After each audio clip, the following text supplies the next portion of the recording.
যেগুলো করলে রোজা ভাঙে না। কেউ যদি ভুলে খেয়ে ফেলে, ভুলে পান করে, জোর করে যদি খাওয়ায়, তাহলে তার রোজা ভাঙে?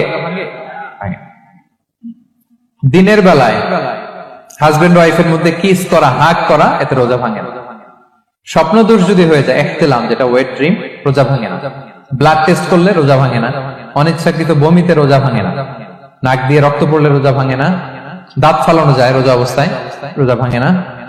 আচ্ছা, কমন কিছু বিষয়, টুথপেস্ট, মাউথ ওয়াশ, রোজা ভাঙে না, তবে রেকমেন্ডেড না, না করতে বলি আমরা, মেসওয়াক করতে বলি। আতর ইউজ করা যাবে, পারফিউম ইউজ করা যাবে, কাজল দেয়া যাবে চোখে, ইনসুলিন দেয়া যাবে ডায়াবেটিক পেশেন্টের জন্য বলেছিলাম। আর বড় অ্যারেঞ্জমেন্ট হলে যদি জরুরি প্রয়োজন হয়, শেফ এটা লবণটা ট্রাই করতে পারবে, রোজা ভাঙবে না। ইফতারি করার আগ মুহূর্তে আমরা যে পেঁয়াজু, আলুর চপ, বেগুনি এই যে সাজায় রাখা হয় ডিজাইন করে, এইগুলো রেখে যখন দোয়া করেন, এই দোয়াটা আল্লাহ শুনে খুব। আল্লাহ বলে, কিরে ফেরেশতারা, ঘটনা কি? এত খাবার কেন? আল্লাহ রোজা রাখছে, কি চায়? আল্লাহ ক্ষমা চায়।